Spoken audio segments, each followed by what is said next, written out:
Hey, I'm Jake, 29, living in a crumbling apartment block on the 4th floor. I'm not exactly the quiet type, think heavy metal blasting through my speakers, late night gaming sessions with my buddies yelling over headsets, and the occasional drunken karaoke night where I belt out Sweet Child O' Mine, like I'm auditioning for Guns N' Roses. The downstairs neighbors, a grumpy old couple, just bang on their ceiling with a broom sometimes. But I've never heard a peep from upstairs. Up there lives Mr. Harold Voss, a skinny, gray-haired guy in his 70s who looks like he hasn't smiled since the Nixon era. I figured he was deaf or just didn't care. Boy, was I wrong. It all started one random Tuesday, March 14, 2025, to be exact. I woke up feeling like I'd gargled battery acid. My mouth tasted like copper, my head was spinning, and my throat felt scratchy, like I'd swallowed sandpaper. Hungover, I mumbled, but I hadn't touched a drop the night before, just played some Call of Duty till 2 a.m. with the volume cranked. I stumbled to the bathroom, splashed water on my face, and noticed my eyes were bloodshot. My skin kinda grayish. Weird, but I shrugged it off. Then I saw my potted cactus by the window. Yep, a cactus. 'Cause I can't keep anything else alive, and its needles were turning brown. My cat, Shredder, was sprawled out on the couch, barely moving. His usual purr replaced by a weak wheeze. That night, I heard it. A faint hiss, like a leaky tire, coming from the vent above my kitchen counter. I grabbed a flashlight, climbed onto a chair, and peered in. Nothing but dust and a weird, sharp smell like bleach mixed with nail polish remover. It lasted maybe 10 seconds, then stopped. Pipes acting up, I figured, and went back to bed. But the next morning, I found a fine white powder dusting my counter, right under the vent. I wiped it up with a paper towel, and it stung my fingers like a tiny electric shock. That's when I remembered the rumors about Mr. Voss. My buddy Pete, who lives on the 2nd floor, once told me, over beers, that old geezer upstairs used to be some big shot chemist back in the 80s. Worked at a lab making pesticides or something. Got fired when he poisoned a coworker's coffee accidentally, he claimed. Pete laughed it off, but now it didn't sound so funny. I decided to test the waters. That afternoon, I knocked on Voss's door, apartment 5B, right above mine. He opened it a crack, peering out with watery blue eyes. "Hey, Mr. Voss," I said, forcing a grin. "You hear any weird noises up here? Like hissing?" He stared at me, silent, then rasped, "Keep it down, Jake," and slammed the door. But not before I glimpsed something behind him, a glass vial on a table, glowing faintly green in the dim light. My stomach dropped. This wasn't just an annoyed neighbor. This was something sinister. After that awkward run-in with Mr. Voss, I couldn't shake the feeling that something was seriously off. The "keep it down, Jake" line stuck in my head, replaying like a broken record. It wasn't just a grumpy old man's nag, it sounded like a warning, low and gravelly, like he was chewing on gravel and spite. I tried to laugh it off, but the white powder on my counter, the hissing vent, and Shredder's wheezing kept gnawing at me. By Wednesday night, I was a mess. My headaches were constant now, a dull throb that pulsed behind my eyes. And my nose started bleeding, little trickles at first, staining my shirt with rusty red spots. I'd wipe it away, but it had come back an hour later, like clockwork. Shredder wasn't doing any better. He wouldn't eat his kibble, just stared at it with glassy eyes. Then hacked up this nasty cough that sounded like a chainsaw misfiring. My cactus, dead, brown and shriveled, like it had been torched. I started connecting the dots. That powder wasn't dust, it was something toxic, and it was coming from upstairs. I grabbed my phone, Googled chemist poisons, and fell down a rabbit hole. Arsenic, cyanide, mercury, stuff that could kill you slow and quiet if you knew how to use it. And Voss, he'd know. Pete's story about the poisoned coworker flashback, he'd said it was accidental. But what if it wasn't? What if Voss had a grudge, and I was his new lab rat? Thursday night, I decided to catch him in the act. I'd ordered a cheap security cam off Amazon, $20, night vision. The works, but it wouldn't arrive for a few days. So I improvised. I dragged a chair under the kitchen vent, propped my phone on it, and hit record. Then I cranked my stereo slayers, raining blood on full blast. The kind of sound that'd rattle teeth and test anyone's patience. If Voss was pissed about noise, this'd flush him out. I sat in the dark, sipping a warm beer, eyes glued to the vent. At 1:12 a.m., it happened. That hiss again, louder, sharper, like a snake spitting venom. My phone caught it, a thin wisp of vapor curling out of the vent, barely visible but glowing faintly under the flashlight beam. The air turned sour, stinging my nose even through the bandana I'd tied over my face. I stopped the video, hands shaking, and played it back. There it was, proof. Not just imagination, not just pipes. Something was coming down from 5B. I stormed upstairs, adrenaline pumping, and banged on Voss's door. "Open up, you old creep," I yelled. The door creaked open after a minute, and there he was, hunched, pale, wearing that damn blue robe. His hands were stained yellow, like he'd been messing with chemicals all day. "What do you want?" he growled, his voice like sandpaper. "You spraying something into my place?" I snapped, shoving my phone in his face with the video paused on that eerie vapor. He squinted at it, then smirked, just a tiny twitch of his cracked lips. "You're imagining things, boy. Go sleep it off." The door slammed shut, but not before a whiff of that same sharp smell, bleach and death, hit me like a slap. Back in my apartment, I checked the kitchen. More powder, dusting the counter like snow. I scooped some into a Ziploc bag with a spoon, careful not to touch it, and texted Pete, "Dude, come over tomorrow. I've got evidence." He replied with a thumbs up and a "you're nuts, but okay." That night, I barely slept. The hissing came again at 3 a.m., and I swear I heard footsteps above me, slow, deliberate, like Voss was pacing, plotting. Morning hit, and I woke up coughing deep, wet hacks that left red flecks on my sleeve. My hair was thinning till I ran a hand through it, and a clump came loose, sticking to my fingers. Shredder was sprawled by the litter box, breathing shallow. Whatever Voss was doing, it was working. And it was all because I wouldn't turn down the damn music. I called Pete again. "Bring coffee. This is war." Pete showed up Friday morning, banging on my door like he was auditioning for a cop show. "Yo, Jake, you alive in there?" he hollered. I opened it, and he froze, coffee cups dangling in his hands. "Dude, you look like death warmed over," he said, eyeing my gray skin, the bloody tissue I was clutching, and the clumps of hair on the couch. "Thanks, man," I croaked, snatching a coffee. "It's Voss. He's poisoning me." Pete rolled his eyes but followed me to the kitchen, where I'd laid out my evidence. The Ziploc with the white powder, my phone with the vent video, and a notebook where I'd scribbled symptoms: headaches, nosebleeds, coughing, blood, hair loss. Shredder wheezed in the corner, a pitiful lump of fur. I played the video for Pete. His smirk faded as the hissing filled the room, that faint vapor curling into view. "Okay, that's freaky," he admitted, sipping his coffee. "But poison? From upstairs? That's movie-level crazy." I pointed at the powder. "Test it, then. Smell it." He leaned in, sniffed, and jerked back, gagging. "Jesus, that's like battery acid and paint thinner had a baby." I nodded. "Exactly. And it's coming from his place. He's a chemist, Pete. He knows how to kill quiet." Pete scratched his beard, skeptical but rattled. "What's his deal, then? Why you?" I shrugged, coughing into my sleeve more red spots. "The music.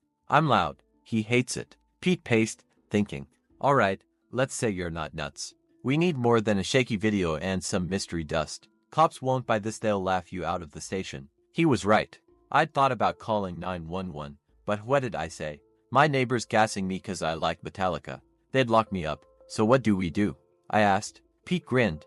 That troublemaker grin I knew from our high school days. "We catch him, set a trap, but first, we scope him out." We hatched a plan. Pete'd hang around the hallway, pretending to fix his bike, a rusty heap he never rode, while I'd crank the noise and watch the vent. If Voss reacted, we'd have something solid. That night, I blasted Pantera's Walk so loud the walls shook. Pete texted me from the hall. "Old man's door just cracked open. He's peeking." 5 minutes later, the hiss started sharp, insistent. I grabbed my phone, recorded it live, and yelled, "Gotcha, you bastard." The powder sprinkled down again, heavier this time, coating my counter like powdered sugar gone wrong. Pete burst in, eyes wide. "Dude, I heard it through the ceiling. And I saw him, he had some weird tube thing in his hand." We stormed upstairs, adrenaline pumping. I pounded on Voss's door. "Open up, you psycho." It swung open fast to fast. Voss stood there, calm as a corpse, his yellow-stained hands clasped behind his back. "Problem, boys," he rasped, that smirk creeping back. Pete stepped up. "Yeah, we heard you. What's with the hissing? You spraying crap into Jake's place?" Voss's eyes narrowed, flicking between us. "You're both delusional. Too much noise rots the brain." He tried to shut the door, but I jammed my foot in. "I've got video, man. Powder too." "Explain that." His smirk vanished, replaced by a cold stare. "Careful, Jake. You don't know what you're digging into." The door slammed, nearly crushing my toes. Back downstairs, Pete was shaken. That tube, he was holding it like a weapon. And that smell up there, like a chem lab, blew up. I coughed, spitting red into a napkin. "He's killing me, Pete. Slow and sneaky. Shredder let out a weak meow, his breathing ragged. Pete grabbed the Ziploc. We need this tested. My cousin works at a garage. He's got a buddy who does hazmat stuff. I'll call him tomorrow. I nodded, but dread was sinking in. That night, I slept with a knife under my pillow, the stereo off for once. Silence felt worse than noise. Every creak from above made me jump. At 4 a.m., I woke to a new sound. Dripping. I flicked on the light. Water or something seeped from the ceiling, pooling on my floor. It stank like bleach and metal. Voss wasn't just using the vent anymore. He was escalating. That dripping ceiling was the last straw. I woke up Saturday morning to a puddle on my kitchen floor, stinking like a mix of bleach, rust, and something sour like rotting fruit gone nuclear. It wasn't water, it was thick, slightly yellowish, and it left a greasy film on my fingers when I poked it with a spoon. My cough was worse now, deep, hacking fits that left me gasping, spitting blood into the sink. My hair was coming out in handfuls. I'd brush it back, and my palms would be covered. Shredder hadn't moved from the couch all day. His wheeze so faint I kept checking if he was still alive. I was falling apart, and I knew Voss was behind it. That smug bastard upstairs wasn't just annoyed, he was out to erase me. Pete showed up around noon, bleary-eyed but wired. Got news, he said, tossing a McDonald's bag on the table. My cousin's hazmat buddy tested your powder. He pulled out a crumpled paper, some scribbled lab notes. It's mercury chloride HEGL2. Nasty stuff. Kills you slow, lungs, liver, kidneys, the works. Odorless mostly, but if it's mixed with other junk, you'd smell it. Like what's in your kitchen right now. I stared at the puddle, my stomach twisting. Mercury. He's pumping mercury into my place. Pete nodded. Yeah, and that drip. Probably more of it, or worse. This guy's a pro. Jake, he's not screwing around. I grabbed my phone, replaying the vent videos for the 100th time. He's doing it through the ceiling now. Vent's not enough. Pete peeked up at the wet stain, spreading like a bruise above us. We need to see what's up there. His apartment's a damn death lab. I hesitated. Breaking in was insane, even for me, but then Shredder coughed, a pitiful gurgle, and I snapped. Fine. Tonight, we go up. We waited till dusk. Pete borrowed a lockpick set from his shady cousin. Don't ask. And I brought a flashlight, a crowbar, and my phone for evidence. Voss usually shuffled out to the corner store around 7 p.m. for cigarettes or whatever old weirdos buy, so we camped in the stairwell. Sure enough, at 7:03, his door creaked open. He hobbled out, blue robe flapping, muttering to himself. We ducked behind the railing till he was gone, then crept to 5B. Pete fumbled with the lockpick, swearing under his breath. This crap's harder than YouTube makes it look, he hissed. After 5 sweaty minutes, the lock clicked. We were in. The smell hit first, sharp, chemical, like a meth lab crossed with a morgue. The place was a hoarder's nightmare. Stacks of yellowed newspapers, shelves crammed with jars and vials, a rusty sink overflowing with stained rags. In the corner, a workbench, tubes, burners, a bubbling beaker giving off that faint green glow I'd seen before. Pete whistled low. Holy crap, he's cooking death up here. I aimed my flashlight at the floor right above my kitchen and saw it. A network of tiny holes, drilled into the wood, some with thin plastic tubes poking out, dripping that yellowish sludge. A rusted syringe lay nearby, half full of something cloudy. He's injecting it, I whispered, straight into my place. Pete found a notebook on the workbench, leather-bound and warped. He flipped it open, and my blood ran cold. Pages of scribbles, chemical formulas, dates, and notes. One entry, dated a week ago. Subject: J. Apt for B. Noise intolerable. Initiated HEGL to dispersal. 0.3 milliliters. Day via vent. Symptoms expected: respiratory distress, hair loss, organ failure. Adjust dosage if resistance detected. Another page. March 13th. Subject played Slayer 3 hours. Increased to 0.5 milliliters. Ceiling drip installed. It was a damn hit list, and I was the target. All because I wouldn't turn down the volume. We heard footsteps in the hall, slow, heavy. He's back, Pete hissed. We bolted, slamming the notebook shut, and slipped out just as the key rattled in the lock. Back in my place, I was shaking, rage, fear, sickness all boiling together. Pete paced. We've got proof now, man. That book, the tubes, this is felony level crazy. I coughed, spitting red into a cup. Yeah, but cops won't move fast enough. I'm dying now. Shredder let out a weak meow, and I made up my mind. We end this ourselves. That night, I taped plastic over the ceiling drip, but the hiss came anyway, fainter. From the walls now. Voss was adapting. I wasn't just fighting a neighbor. I was fighting a mad scientist with a grudge. By Sunday, I was a walking wreck. My cough sounded like a chainsaw drowning in mud. Every hack left blood on my lips, and my chest burned like I'd swallowed hot coals. My hair was a patchy mess. I'd stopped looking in the mirror, 'cause it freaked me out. Half my scalp was bald, the rest a thinning mop. Shredder was barely clinging on, his ribs showing through his fur, his eyes dull and sunken.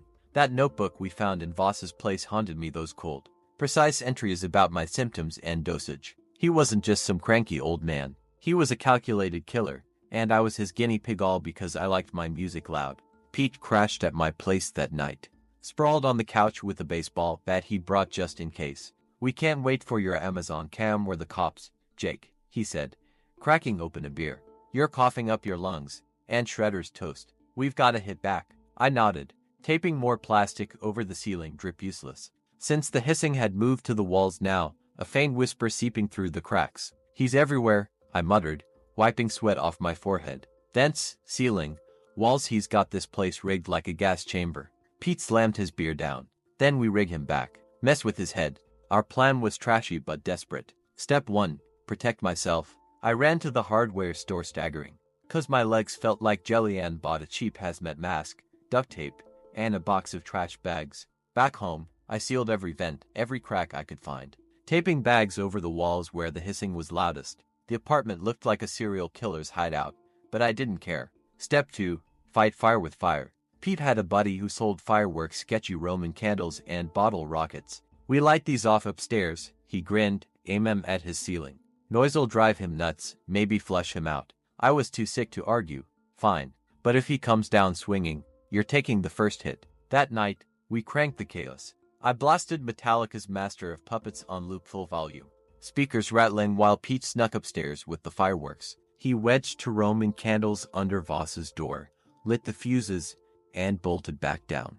The hallway erupted, pop, pop, pop, flashes lighting up the stairwell like a war zone. I watched from my peephole, mask on, heart pounding. Voss's door flew open, and there he was, robe flapping, coughing as smoke billowed round him. "You little punks," he roared, his voice cutting through the bangs. He stomped down the stairs, a metal canister in his hand, small, like a spray paint can, but with a nozzle that screamed trouble. I flung my door open, crowbar ready. "Back off, Voss," I yelled, my voice muffled by the mask. He froze, eyes wild, then pointed the canister at me. "You think noise'll stop me?" he snarled. "You're already dead, boy, just waiting to fall." Pete swung his bat, missing Voss by inches as the old man dodged freakishly fast for his age. Voss sprayed the canister, a white mist shot out, stinging my eyes even through the mask. I swung the crowbar, clipping his shoulder. He yelped, dropped the can, and retreated upstairs, slamming his door. The mist settled, leaving a bitter taste in the air. Pete gagged. "What the hell was that?" I kicked the canister, it rolled, hissing faintly. "More poison," I rasped. "He's not stopping." We retreated to my place, coughing and cursing. The fireworks had pissed him off, but they'd also shown his hand. He wasn't hiding anymore. Pete grabbed the canister, wrapping it in a towel. "Evidence, man. We've got his weapon now." But I wasn't celebrating. My hazmat mask was scratched, my lungs screamed with every breath, and Shredder's wheezes were slowing. That night, I heard drilling above me, short, sharp bursts. Voss was upping his game. Morning came, and I found pinprick holes in my bedroom ceiling, using that yellowish sludge. A drop hit my arm, it burned like acid, leaving a red welt. I taped it up, but the message was clear. He'd turned my home into a death trap. Pete looked at me, pale. "Jake, you're not gonna last like this. We need a real plan or you're done." Monday hit like a freight train. I woke up choking. My hazmat mask had slipped off in the night, and the air tasted like burned rubber and rust. My bedroom ceiling was a mess. Those pinprick holes had multiplied, dripping that yellowish sludge in slow, deliberate streaks. One drop had hit my pillow. Inches from my face it left a charred stain, stinking of acid and metal. My arm still throbbed from yesterday's burn, a blistery red patch that pulsed with every heartbeat. I coughed up a wad of blood, thick and dark, and stumbled to the bathroom. The mirror showed a stranger, bald patches, sunken eyes, skin like ash. I was dying, and Voss was winning. Shredder was worse. He hadn't eaten in days, just lay by the couch, his chest barely rising. I dripped water into his mouth with a spoon, whispering, "Hang on, buddy," but his eyes were vacant. Pete crashed on the floor, bat still clutched in his hand, snoring through the chaos. I shook him awake. Pete, look at this. I pointed at the ceiling, the sludge now pooling on the floor. He bolted up, gagging. Holy crap, Jake. He's turned your place into a freaking biohazard. I grabbed the canister Voss had dropped last night, still half full, hissing faintly when I shook it. This is his ammo, I rasped. Mercury. Acid. Whatever, he's dosing me like a lab rat. Pete rubbed his face, bleary but pissed. We hit him back, and he doubles down. This guy's unhinged. I nodded, taping more trash bags over the ceiling. But it was pointless, the hissing was everywhere now, seeping from the walls, the floorboards, even the damn light fixtures. He's got the whole building rigged, I said, voice cracking. All 'cause I play Slayer too loud. Pete grabbed his phone.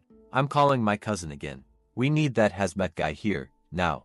And maybe a cop will listen. I didn't argue, but I knew time was running out. My lungs felt like wet sponges, and every breath was a fight. While Pete dialed, I started doubting everything. Was Pete in on it? He'd been skeptical at first, just skeptical. Maybe? What if Voss paid him off? I eyed him sideways, his casual, yeah, man, get over here, into the phone sounding rehearsed. And the downstairs neighbors, why hadn't they complained about the drips or smells? Were they all part of this? My head spun, paranoia chewing through what was left of my sanity. I shook it off. Pete was my only lifeline, but the seed was planted. By afternoon, Pete's cousin Tony rolled up, a weary guy in a stained hazmat suit, hauling a toolbox of gear. This the poison pad? He asked, smirking until he saw me. Damn, kid, you're a ghost. He sniffed the air, winced, and pulled out a handheld analyzer. It beeped like crazy near the ceiling drip. Mercury chloride, all right, he confirmed. But there's more traces of hydrochloric acid and some funky organophosphate. This mix'll melt your insides slow. Where's it coming from? I pointed up. Voss, 5B, ex-chemist with a grudge. Tony raised an eyebrow. You pissed off a mad scientist, Ballsy? We showed him the canister and notebook. Tony's smirk faded. This is pro-level crap. He's weaponizing old-school toxin stuff they banned decades ago. You're lucky you're still standing. He tested the canister, same chemicals, concentrated. One good spray of this, and you're toast. Pete jumped in. So we call the cops, right? Bust him? Tony shook his head. Cops need warrants, labs, time. You've got days, maybe hours, judging by that cough. I spat blood into a cup, proving his point. Then what? I croaked. Tony shrugged. Move out. Or stop him yourself. I'd pick the first. Moving wasn't an option, rent was paid, and I couldn't leave Shredder.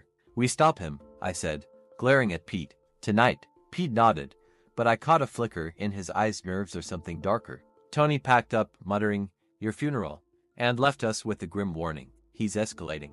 Next dose might be lethal. That night, the hissing turned to a low hum, vibrating through the walls. I found a note slipped under my door, scrawled in jagged ink. Last chance, Jake. Quiet or gone. I crumpled it, rage boiling over. Screw you, boss, I whispered, grabbing the crowbar. Pete and I prepped for war. We'd hit him hard, break in again, trash his lab, and this. But as we planned, I heard it.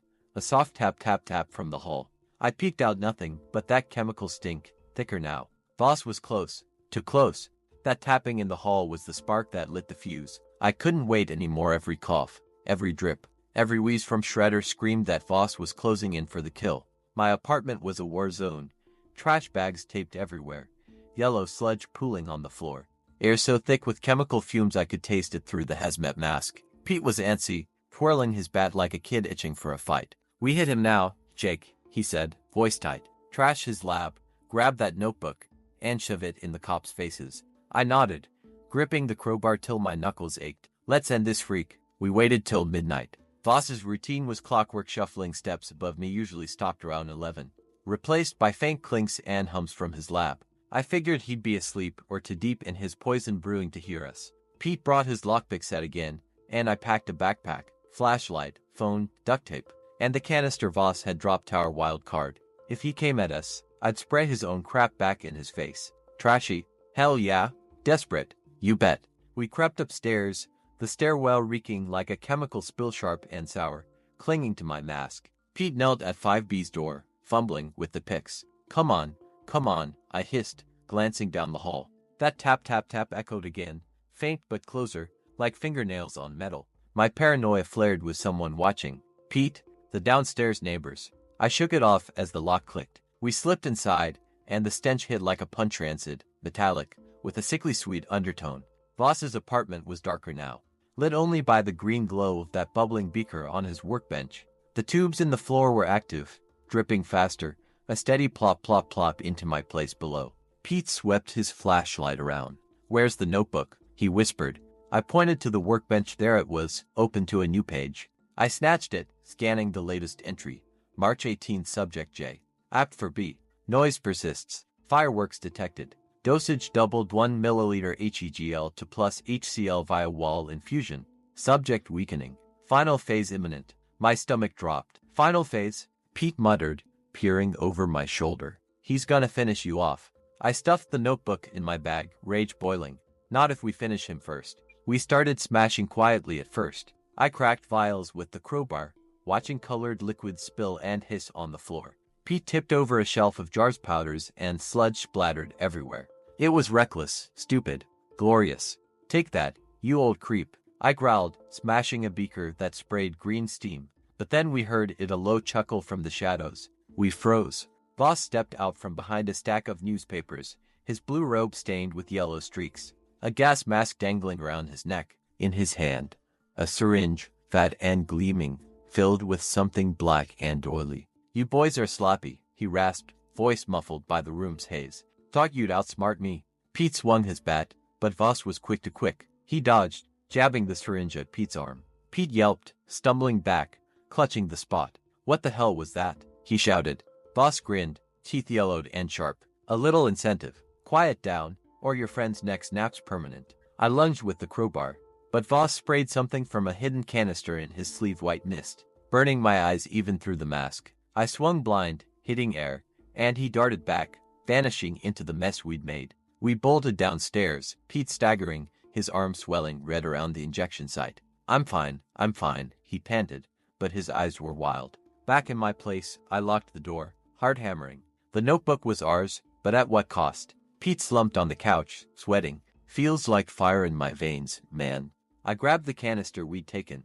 "We've got his weapon, his notes enough to nail him." But the hissing started again, louder, from every wall, every crack. Voss wasn't done. He'd stabbed Pete, and now he was flooding my apartment with something new, a thick, gray fog creeping in, stinging my throat. Shredder let out a final, shuddering wheeze and went still. I dropped to my knees, tears mixing with blood. "You son of a," I choked out, glaring at the ceiling. Pete grabbed my arm. "Jake, we're screwed. He's not stopping." The fog thickened, and I knew. This was the final phase.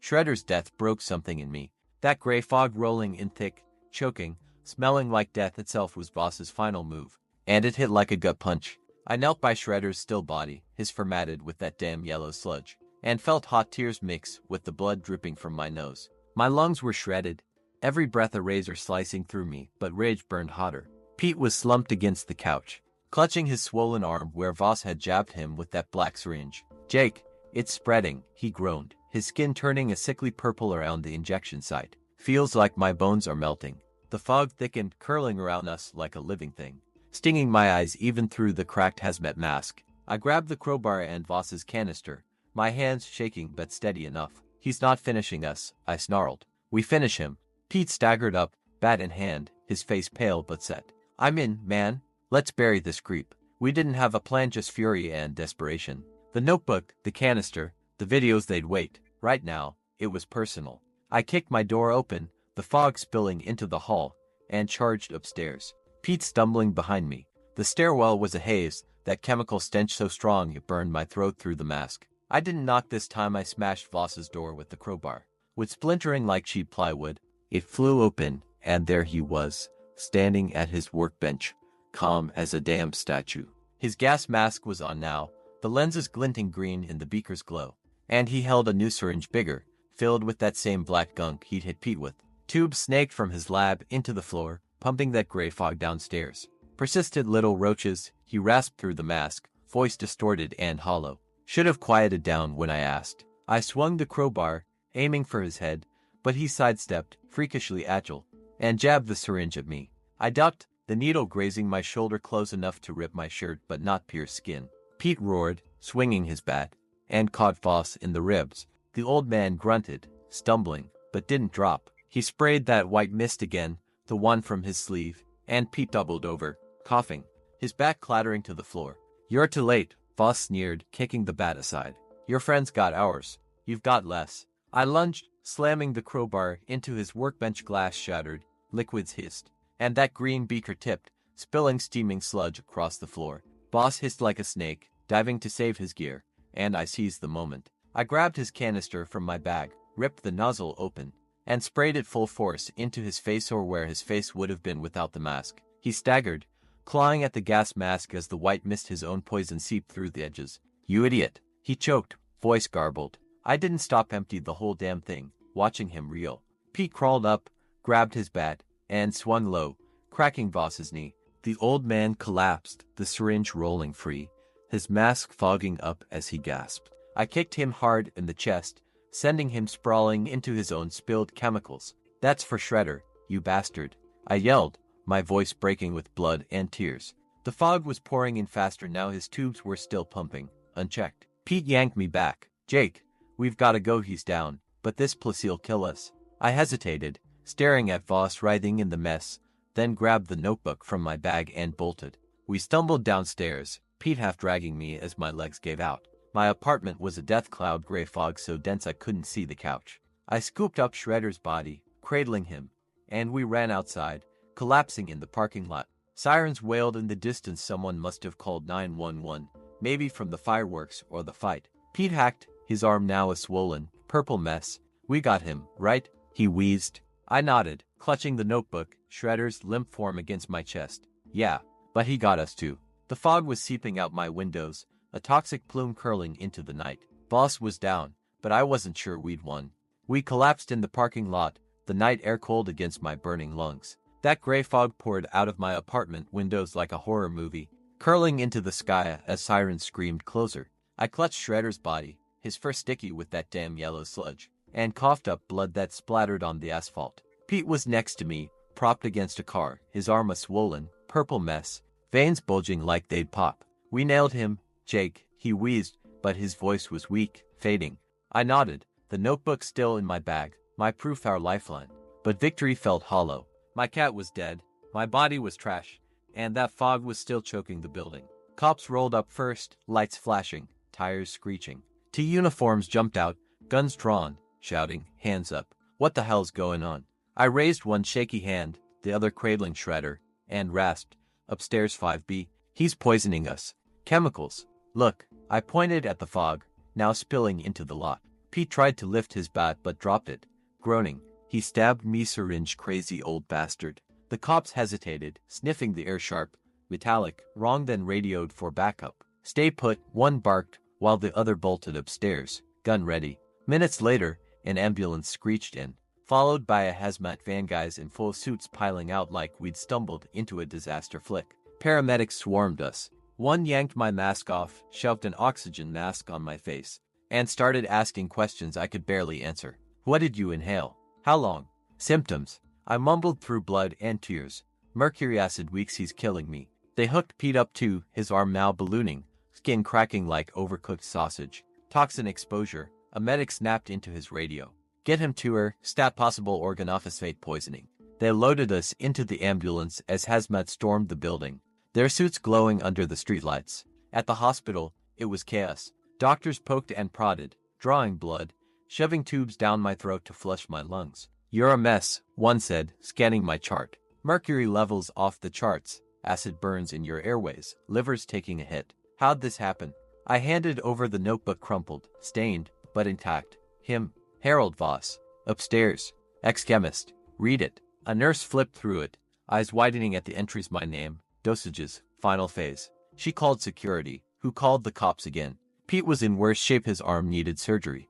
The black gunk from Voss's syringe eating through muscle. He'll live, a DOC told me, but he's out for weeks. Cops came back with news. They'd found Voss in 5B, sprawled in his wrecked lab, mask cracked, barely breathing. The fog was his last play, some unholy mix of mercury chloride, hydrochloric acid, and a nerve agent he'd cooked up, pumped through every pipe and crack he'd rigged. He's alive, a detective said, a gruff guy with a buzzcut.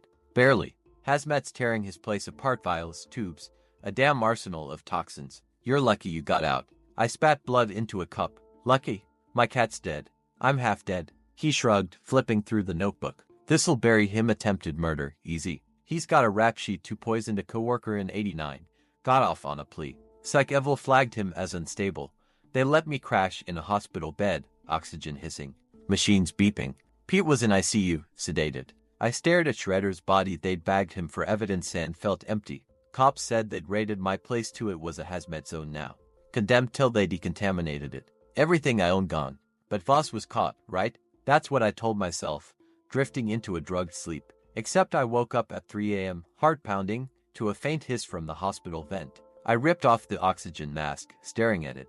Nothing, just air. Paranoia, the doc later said. You've been through hell, kid. It sticks. Days, blurred tests, IVs, cops asking endless questions. Voss was in custody, hooked to machines of his own, charged with everything from assault to biohazard violations. Pete pulled through, arm scarred but functional. Me, lungs scarred, liver damaged, hair probably never growing back. You'll live, the doc promised. But it's a long road. I didn't care about the road.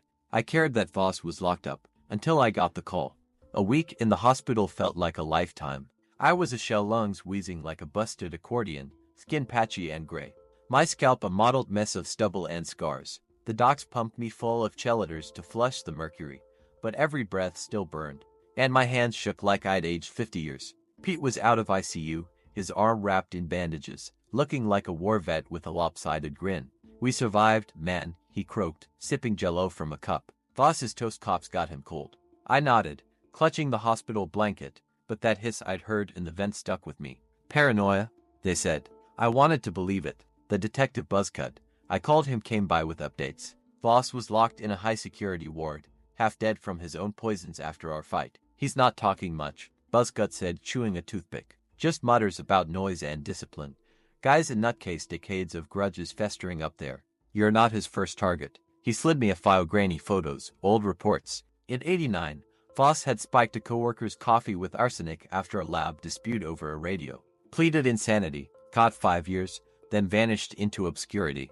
Neighbors before you complain to, Buzzcut added. Mystery illnesses, dead pets. No proof till now. The notebook sealed it, pages of chemical murder plots. My name just the latest in a long list. He's facing life, Buzzcut said. Or whatever's left of his. My apartment was a write-off, condemned.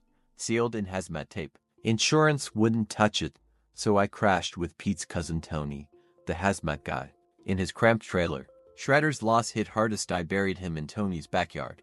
A little cross made from duct tape and sticks marking the spot. Sorry, bud, I whispered, coughing into my sleeve. Tony hooked me up with a lawyer. We were suing the building owner for negligence. Voss's lab should have been caught years ago. Pete was healing, but his arm twitched from nerve damage. Worth it, he grinned. We took down a psycho. I thought it was over. Voss locked up, evidence airtight, my body slowly detoxing. Then the call came 2 weeks later, late at night. Tony handed me his phone, frowning. It's the detective. Buzzcut's voice was tense. Jake, you sitting? Voss is gone. My gut dropped. Gone? What do you mean, gone? He sighed. Escaped. Last night. Sedated in the hospital, but he slipped the cuffs, used some chemical on a guard. Melted the guy's skin off. Found a note in his bed. Not quiet yet. We're hunting him, but he's a ghost. I froze, the room spinning. Tony grabbed the phone, barking questions, but I barely heard. That his it wasn't paranoia. Voss was out there, free, and he wasn't done. Pete stumbled in, pale. He's coming for us, isn't he? I didn't answer, just stared at the trailer's vent, clean and silent. For now. We armed up Tony's shotgun, Pete's bat, my crowbar, and waited. Days passed, tense and sleepless. No sign of Voss, just cop updates, sightings, dead ends, a burned-out car with chemical stains. A month later, I moved, new city, new apartment, cash from the lawsuit barely covering it. Pete stayed with Tony, both jumpy but alive. I kept the stereo off, living in silence, ears straining for that hiss. The doc said I'd recover slowly, but the scars, inside and out, stayed. One night, settling into my new place, I unpacked the last box. Tucked inside, under Shredder's old collar, was a scrap of paper I didn't recognize. Jagged scrawl, fresh ink. Quiet now. Jake, my blood ran cold. I checked the vents, nothing. Yet, the camera pans up, lingering on the vent above my bed. A faint, almost imaginary hiss whispers through. Screen fades to black. Subscribe for more, I'd say, voice shaky, 'cause I don't know what's next.